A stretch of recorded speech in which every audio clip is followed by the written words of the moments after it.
벚꽃 야담. 방문해주셔서 감사합니다. 구독, 좋아요, 알림 설정은 여러분의 사랑입니다. 벚꽃 야담 이야기 시작하겠습니다. 옛날 어느 깊은 산속에 신반이 야화가 살고 있었습니다. 야화의 아버지는 왕을 모셨던 서준석 의원이었죠.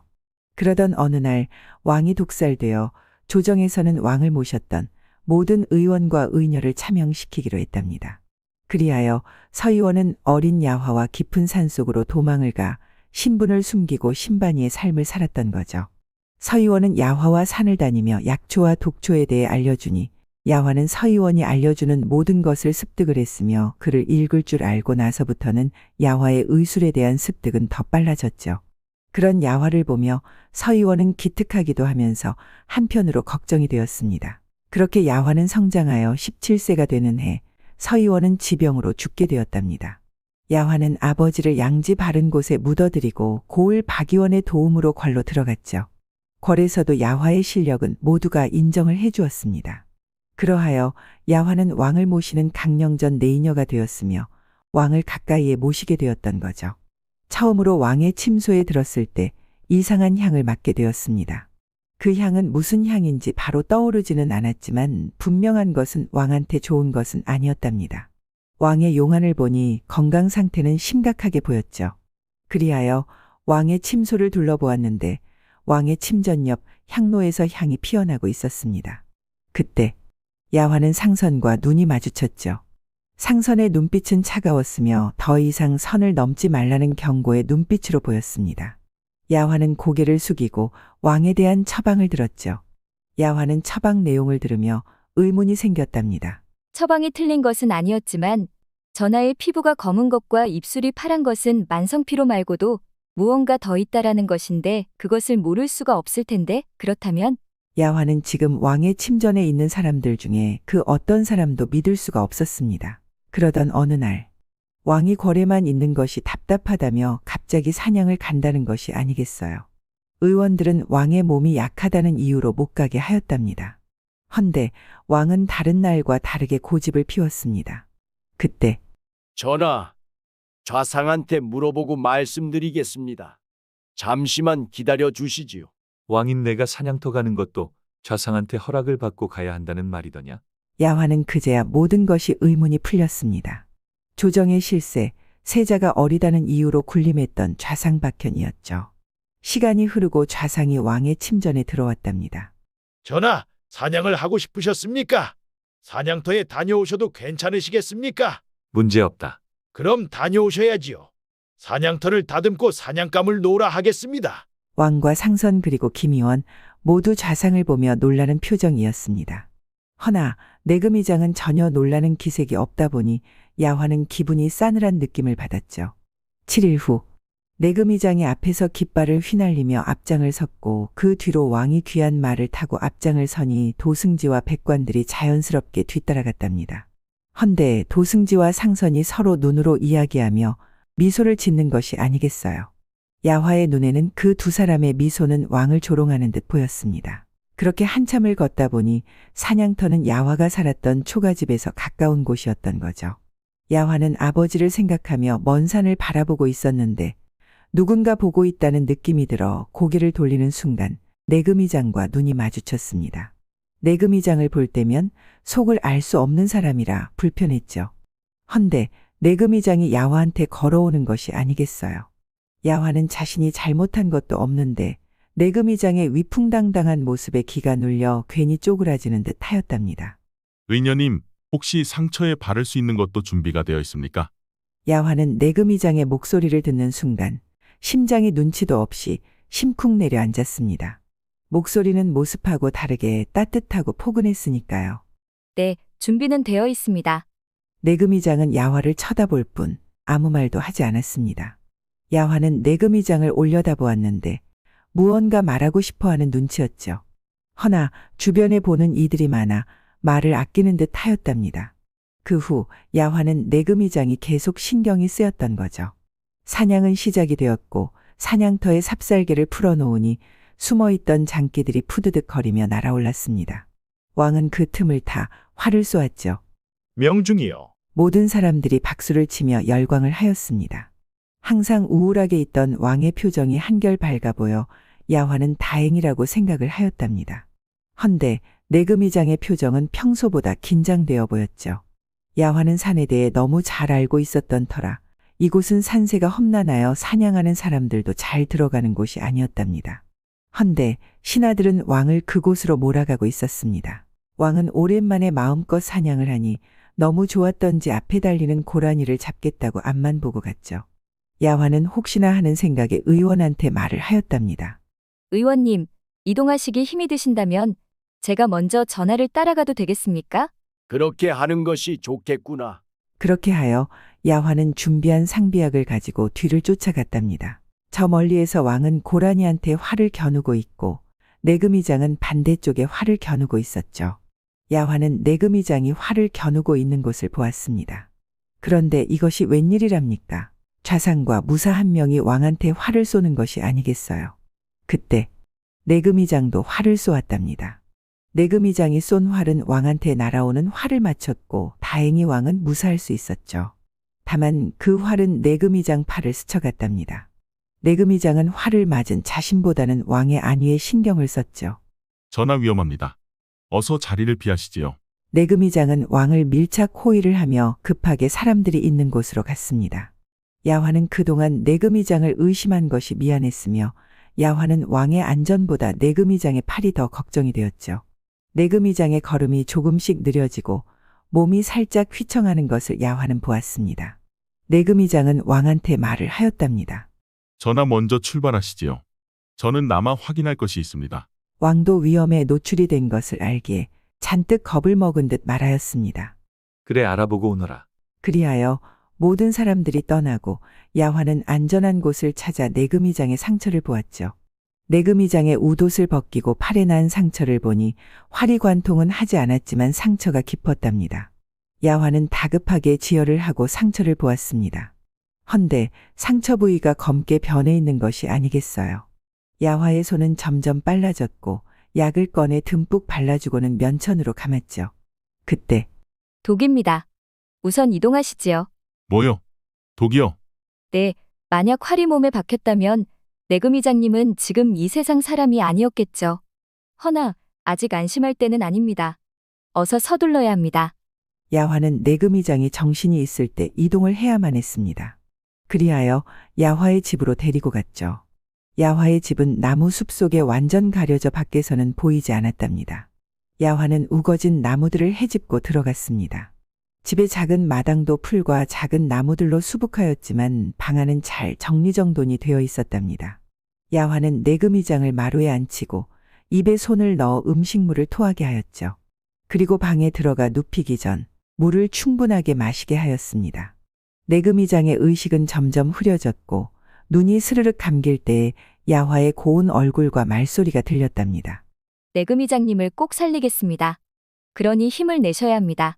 내금위장은 의식을 잃었으며 야화는 맥을 짚어보고 서둘러 부엌으로 갔죠. 야화는 부엌 구석에 있는 모든 땔감을 아궁이에 넣고 불을 피워 방을 뜨겁게 만들었습니다. 그리고는 내금위장의 옷을 빨리 벗기고 혀를 여는 침을 놓아야만 했답니다. 허나 내금위장의 몸은 거대한 바위 같았습니다. 야화는 커다란 팔을 잡고 겨우겨우 팔을 뺐죠. 그렇게 웃옷을 벗기니 커다란 근육 사이사이로 땀이 흐르고 있었답니다. 야화도 방안이 더웠기에 온몸에 땀이 흐르고 저고리도 땀에 젖어 살빛이 보였죠. 허나 그 다음이 더 난관이었던 거죠. 몸은 왜 이리 무거운지 다리는 왜 이리 긴지 야화는 마음이 급했기에 몸짓이 큰 내금위장이 야속할 정도였답니다. 하지만 사람 목숨이 달려있는 것이라 서둘러 엉덩이를 이쪽 저쪽으로 움직여 돌리고 겨우 겉바지를 벗겼죠. 아랫도리는 속바지만 남겼지만 말해 뭐 하겠습니까? 야화는 정신을 차리고 침통을 열고 독소를 빼기 위해 혈자리에 침을 놓기 시작하였답니다. 야화는 중간중간 맥을 짚어 확인을 하였지만 맥은 약하게 뛰고 회복할 낌새가 보이지 않았습니다. 야화는 시간이 흐른 뒤 침을 빼고 이불을 덮어주었답니다. 내금위장은 독으로 인해 얼굴은 고통스러운 표정을 짓고 있었죠. 야화가 마지막으로 할 수 있는 것은 독초를 연구하며 해독제를 만들어 놓은 것을 먹이고 효능이 있기만을 기다리는 것뿐이었습니다. 이것이 제발 효능이 있기를 바라며 조금씩 수저로 먹였는데 옆으로 새어 나오는 것이 아니겠어요. 양도 많지 않아 흐르는 것도 아까웠습니다. 야화는 어쩔 수 없이 입에 해독제를 물고 내금이장 입을 벌려 야화의 입으로 조금씩 넣어주었죠. 다행히 내금이장은 조금씩 해독제를 받아 먹었답니다. 그리고 다행한 것은 내금이장은 일반인보다는 체력과 정신력이 강하므로 야화는 그것을 믿어보기로 했습니다. 허나 삶과 죽음의 갈림길에서 힘들어하는 내금이장을 보니 마음이 아팠죠. 그리하여 내금이장의 손을 잡아주었답니다. 야화의 손으로 내금이장의 고통이 떨림으로 전달되고 있었습니다. 그렇게 야화도 온 신경을 내금이장한테 쏟아내고 나니 온몸이 천근만근이었답니다. 그리하여 자신도 모르게 내금이장의 손을 꼭 잡고 스르륵 잠이 들고 말았죠. 이제는 기적을 기대하면서 말입니다. 야화는 자신이 언제 잠들었는지도 몰랐던지 깜짝 놀라 일어났답니다. 그리고는 맥을 짚어보았는데 기적이 일어났던 거죠. 내금이장의 맥이 조금씩 회복되고 있는 것이 아니겠어요. 그렇게 야화는 여러 번 땀을 빼고 침을 놓고 며칠을 반복을 하니 내금이장의 얼굴은 편안해졌답니다. 야화는 내금이장의 맥을 짚어보고 이제는 안심해도 된다고 생각을 하니 긴장이 풀려 잠이 쏟아졌던 거죠. 그리하여 내금이장 옆에 누워 잠을 잤습니다. 잠시 후 내금이장은 살며시 눈을 뜨고 주변을 살피니 야화가 옆에서 자고 있는 것이 아니겠어요. 내금이장은 자신을 살려준 야화가 그렇게 고마울 수가 없었답니다. 그리고 아픈 와중에 눈을 뜨면 야화는 열심히 침을 놓고 있었으며 자다 눈을 뜨면 맥을 짚어보고 있었고 그리고 자다 눈을 뜨면 자신의 손을 앙증맞은 작은 두 손으로 잡고는 옆에서 자고 있는 것이 보였습니다. 내금이장은 이렇게 따뜻한 손길을 얼마 만에 느껴보는 건지 몰랐던 거죠. 부모님이 돌아가신 이후로는 전혀 느껴보지 못한 따뜻함이었답니다. 내금이장은 천천히 몸을 일으켜 야화를 자신의 이불 속으로 옮겼습니다. 야화는 이불의 촉감이 좋았던지 이불 한 부분을 뭉쳐 꼭 끌어안고 잤죠. 내금이장은 그런 야화가 어여뻐 미소가 저절로 나왔답니다. 내금이장은 밖으로 나와 급한 것도 해결을 하고 나니 몸이 날아갈 듯 편해졌습니다. 주변을 살펴보니 깊은 숲속에 초가집이 있는 것이 의아했죠. 하지만 얼마 만에 느껴보는 편안함인지 복수 이런 것 생각도 하지 말고 평생을 이곳에서 살고 싶다는 생각이 들었답니다. 내금이장은 잠깐의 생각을 털어내듯이 머리를 흔들고 쓴 웃음을 짓고는 방으로 들어갔습니다. 야화도 언제 일어났는지 내금이장이 방으로 들어가니 갑자기 일어나 방구석으로 피하는 것이 아니겠어요. 내금이장은 그런 야화를 보고는 말하였죠. 며칠을 한 방에서 지내놓고 무엇이 두려운 것이요? 내금이장님 남이 들으면 오해하겠습니다. 무엇을 말이요? 내금이장님을 치료하다 보니 그리 된 것이 아닙니까? 내금이장은 야화를 쳐다보며 말을 하였습니다. 누가 뭐라 그랬습니까? 왠지 아쉬워하는 표정으로 보여 말을 해보았습니다. 아니 무슨 그런 말씀을. 죽을 뻔한 사람을 살려놓았더니 보따리 내놓으라는 소리로 들립니다. 그렇게 들렸습니까? 내금이장은 이렇게 말을 하고는 천천히 야화한테 다가갔죠. 야화는 방이 좁아 더 이상 갈 곳이 없어 벽에 딱 붙어 안절부절하며 서 있었답니다. 내금이장은 망설임도 없이 야화를 자신의 품에 가뒀습니다. 그리고는 야화낭자 고맙소. 평생 이 빚을 갚으며 살겠소. 야화는 내금이장의 소리가 무슨 의미인지 아리송하여 물어보고 싶었지만 물어볼 수가 없었답니다. 내금이장은 급하게 옷을 입고는 궐에 들어갈 차비를 하고 있었죠. 아직 물이 이십니다. 오래 자리를 비워 전화가 위험합니다. 그리하여 야화는 함께 가자며 짐을 챙겨 나왔답니다. 그런데 그때 사내들의 말이 가까이에서 들리는 것이 아니겠어요. 화살촉을 맞았으니 멀리는 못 가고 가까운 곳에서 죽었을 것이다. 그러니 이 주변을 샅샅이 찾아보거라. 네, 내금이장은 야화를 품에 끼고 사내들의 발자국 소리에 집중을 하였습니다. 3명 정도의 발자국 소리가 들렸답니다. 내금이장은 야화한테 방에서 기다리라고 하고는 나무로 우거진 울타리를 넘어 나갔죠. 내금이장은 조용히 나무 뒤에 숨고 제일 가까운 곳에 있는 검객을 입을 틀어막고 죽인 후 그 자리에 조용히 눕혔답니다. 내금이장은 그렇게 2명도 마저 죽였습니다. 그 3사람 중 1명은 사냥터에서 좌상과 함께 왕한테 활을 쏜 사람이었던 거죠. 야화는 걱정을 하며 숨을 죽이고 내금이장을 기다렸죠. 얼마나 시간이 지났을까? 나무로 우거진 울타리로 넘어오는 소리가 들렸고 내금이장이 야화를 찾았습니다. 야환왕자, 이제 가십시다. 야화는 안도의 숨을 쉬고 방에서 나왔답니다. 야화의 눈은 촉촉하게 젖어 있었죠. 내금이장은 그런 야화의 눈을 보니 안쓰럽고 애틋하여 심장의 울림이 찡하게 전해왔습니다. 내가 걱정이 되어 울고 있었던 거요? 야화는 아버지가 돌아가신 후 의지할 수 있는 사람이 없어 외로웠는데 자신이 내금이장을 알게 모르게 많이 의지하고 있다는 사실을 들킨 것 같아 시치미를 떼며 말하였죠. 아닙니다. 아버지가 그리워서 울었습니다. 알겠소. 그렇다면 그런 걸로 알고 있겠소. 둘은 그렇게 산을 내려오는데 내금이장이 갑자기 물어보았습니다. 야환왕자, 그날 숲에서 누구를 보았습니까? 좌상을 보았습니다. 맞습니다. 좌상은 그 옛날 왕을 독살하였지요. 참말입니까? 그럼 그 모든 것이 좌상이 벌린 일입니까? 그 모든 것이라면 저는 전하를 모시던 서의원의 딸입니다. 어머님이 저를 낳고 돌아가셔서 아버지는 휴직을 하시고 저를 키웠습니다. 그런데 어느 날 전하가 독살이 되었다며 그 관련된 모든 의원들을 죽인다고 하여 아버지와 저는 겨우 도망쳐 산속 초가집에서 숨어 지냈답니다. 내금이장은 놀라는 표정으로 야화를 바라보았습니다. 저의 부모님도 좌상이 죽였지요. 그리하여 두 사람은 같은 아픔을 간직하고 있다고 생각이 드니 서로를 더 이해할 수 있었답니다. 한편 왕은 믿고 있던 내금이장마저 며칠 동안 아무 소식도 없이 오지를 않으니 좌상한테 당했다고 생각이 들어 더 이상 힘을 낼 수가 없었습니다. 그리하여 왕은 아침수라도 물리고 침소에 누워 눈을 감고 있었죠. 그때 끼익 소리가 나고 왕은 너무 놀라 벌떡 일어나 칼을 뽑아 들고 있었습니다. 그 소리는 내금이장과 왕만 아는 비밀의 문소리였답니다.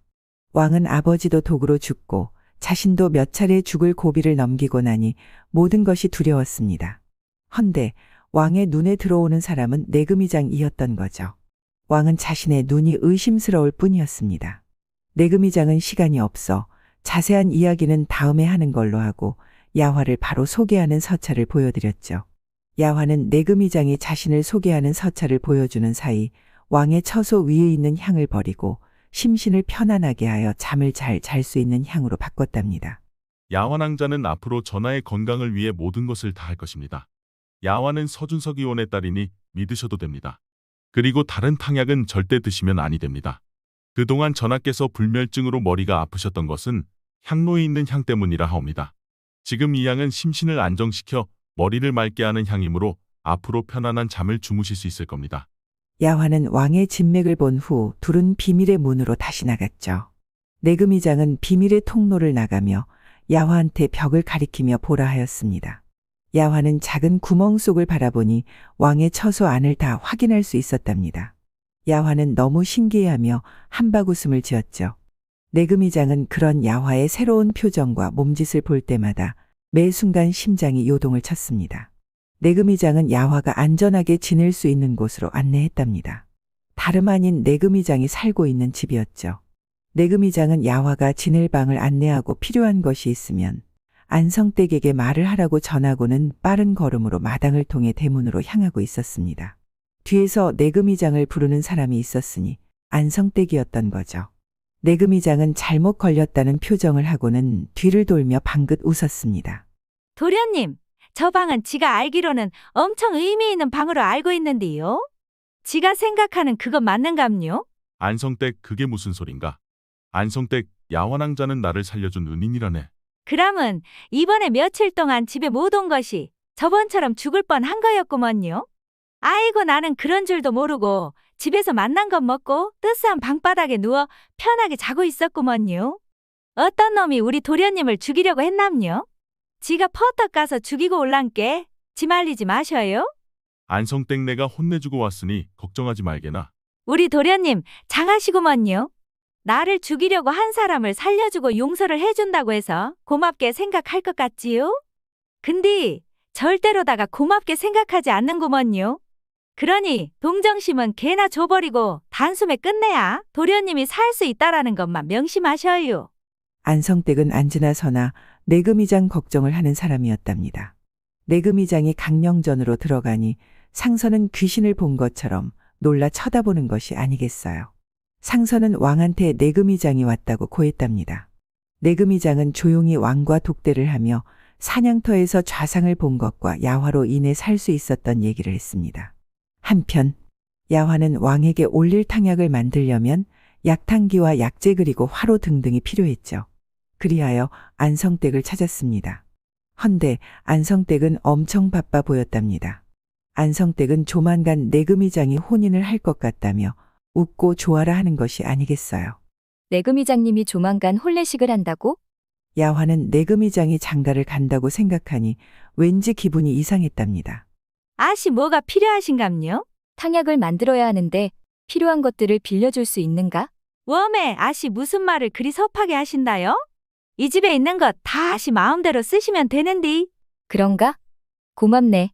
그러고 방에 더 필요한 것은 없는감요? 모든 것이 준비되어 있어. 필요한 것은 없는 듯하네. 그지요? 우리 도련님께서 그 방을 얼마나 정성스럽게 꾸몄는지 몰라요? 내금이장님이 직접 꾸민 방이라고. 그러지요. 좀만 더 있어봐요. 응, 그건 또 무슨 말인가? 그런 게 있구먼요. 안성댁은 야화한테 필요한 것을 챙겨주고 뭐가 그리 좋은지 살랑거리며 부엌으로 갔습니다. 야화는 왕이 먹을 탕약을 만들고 비밀의 문으로 갔죠. 왕과 약조한 시간이 되었지만 혹시나 하는 생각에 구멍으로 침소를 쳐다보았답니다. 왕의 침소에는 아무도 없었습니다. 그런데 그때 문을 열고 들어오는 이가 있었으니 바로 상선이었죠. 상선이 주위를 살피는 모습이 다급해 보였답니다. 그러고는 몸에서 무언가를 꺼내더니 향로에 가루를 넣고 빠른 걸음으로 나갔습니다. 그동안 향로에 해로운 향을 넣은 것이 상선이었다니 저 늙은이 쭉정이 내시놈이 눈은 가재눈을 하고는 못생겨가지고 미운 짓만 하고 있었구나. 사람의 생명을 가지고 장난치는 나쁜 사람들은 초장의 싹을 싹둑 잘라내야 하는데 권한이 얼마나 부패되어 있는지 가름이 되지 않았죠. 잠시 후 왕과 내금이장이 들어왔답니다. 그리하여 야화는 비밀의 문을 열고 들어갔죠. 헌데 상선이 넣은 것은 일반 향이 아니었습니다. 전하, 내금이장님 코와 입을 막으시지요. 이 향은 마시면 아니 됩니다. 야화는 향로를 들고 비밀의 문으로 뛰었답니다. 야화는 뛰며 생각했죠.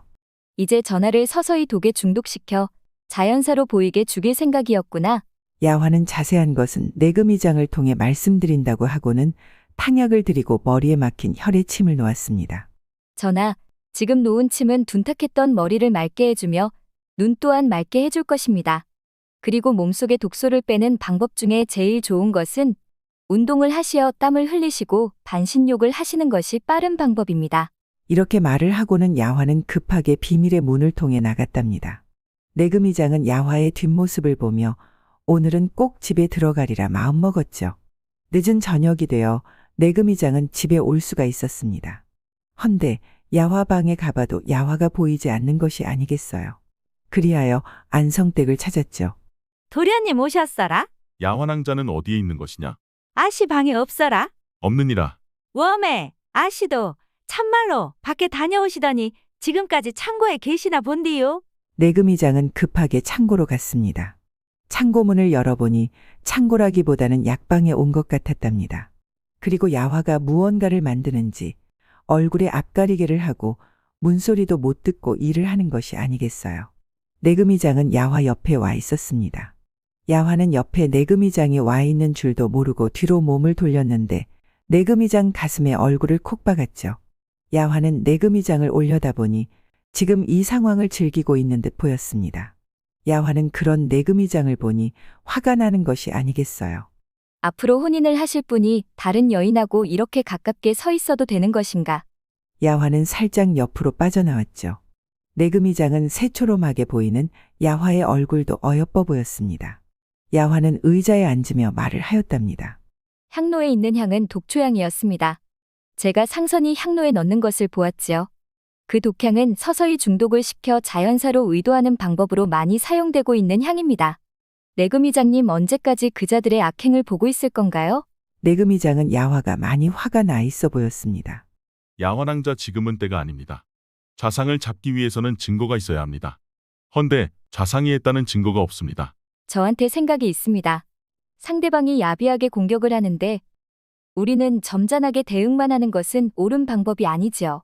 우리도 야비해지면 됩니다. 그리하여 야화의 생각을 내금이장한테 말을 하였습니다.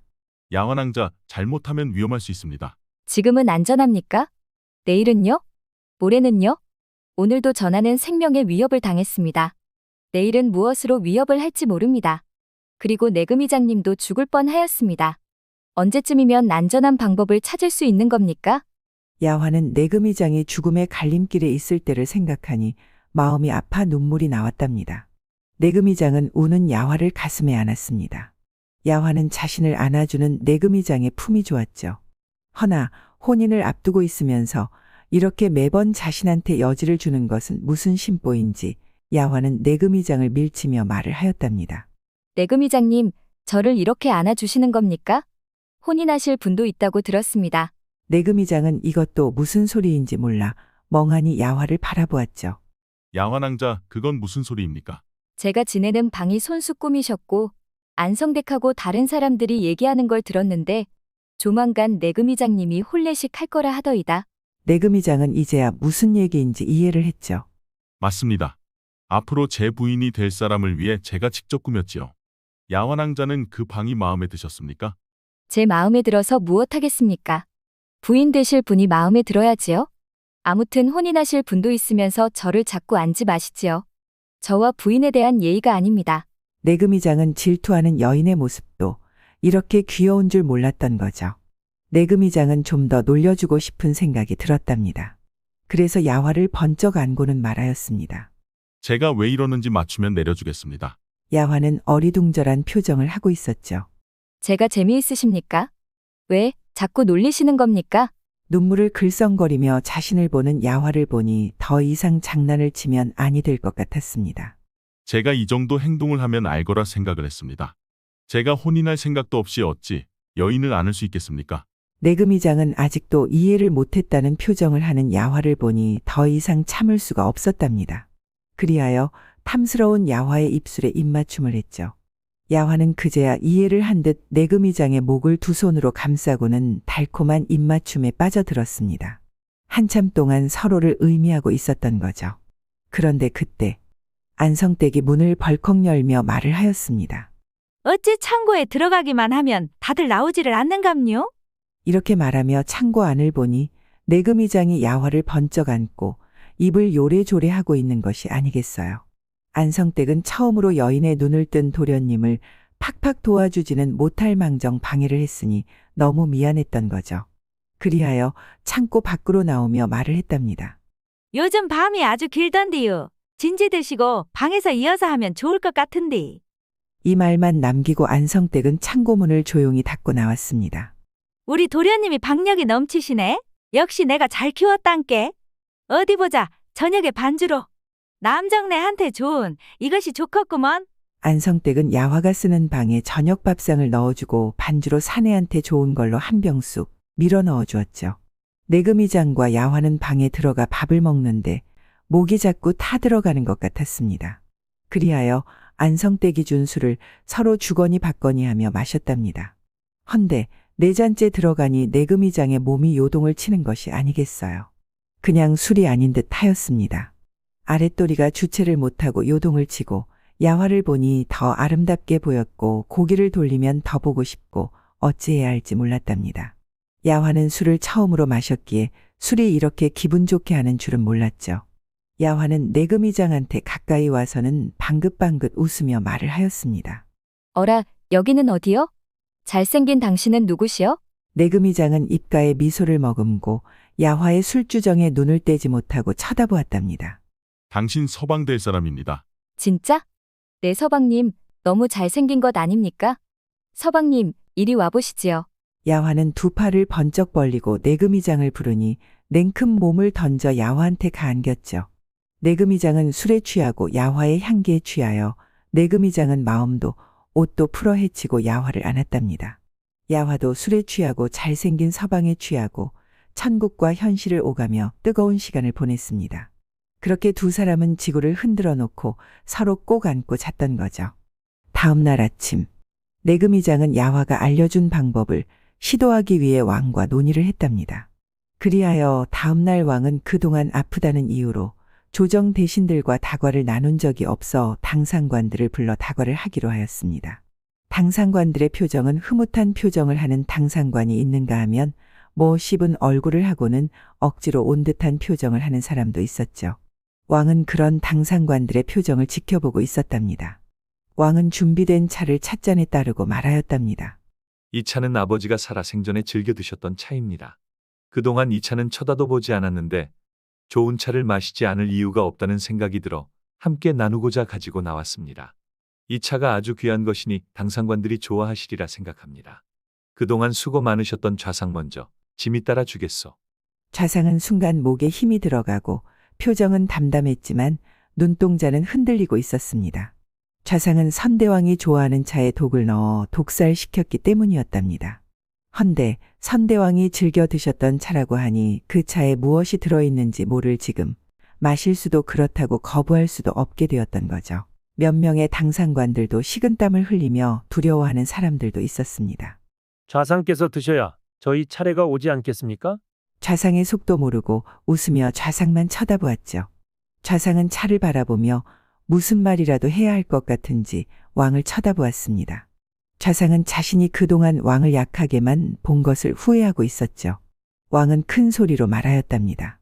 내금이장, 상선 김의원 데리고 오너라. 좌상, 짐과의 인연은 여기까지인 듯하오. 좌상의 집에서 아버지를 독살한 증거품과 함께한 증인들이 실토를 했으니 숨막히도록 끈질긴 인연은 오늘로 끝이 났어. 왕이 말이 끝나니 내금이장은 수하를 시켜 좌상을 끌고 갔답니다. 좌상은 끌려가며 말하였죠. 전하, 조선은 유학을 근본으로 하는 사대부의 나라입니다.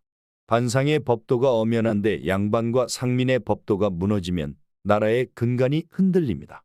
그리하여 선대왕도 백성을 위한 정책을 하셨기에 제가 그리 말렸거늘 결국 제 말을 듣지 않아 죽게 되었나이다.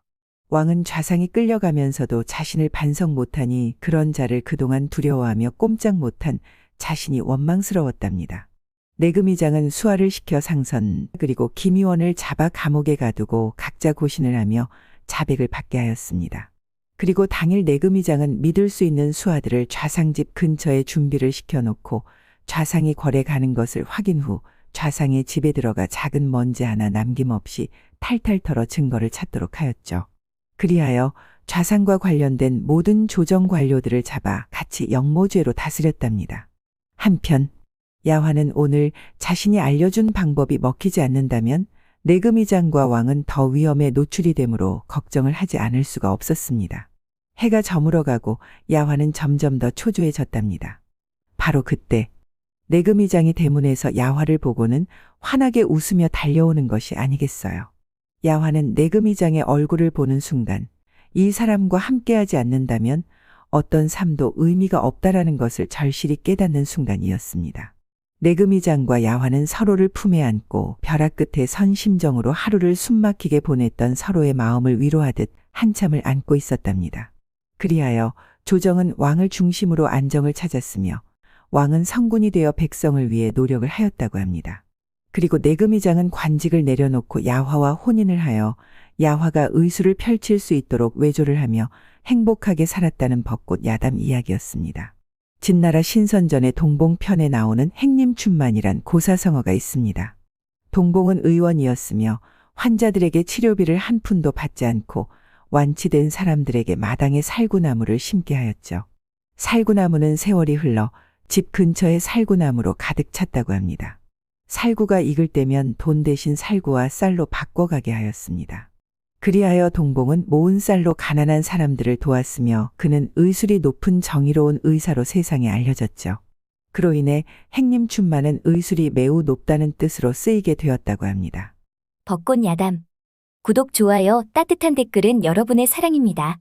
이 영상을 보시는 모든 분들이 벚꽃 야담과 좋은 인연을 맺어 항상 행복이 가득하셨으면 좋겠습니다. 오늘도 행복한 하루 보내세요.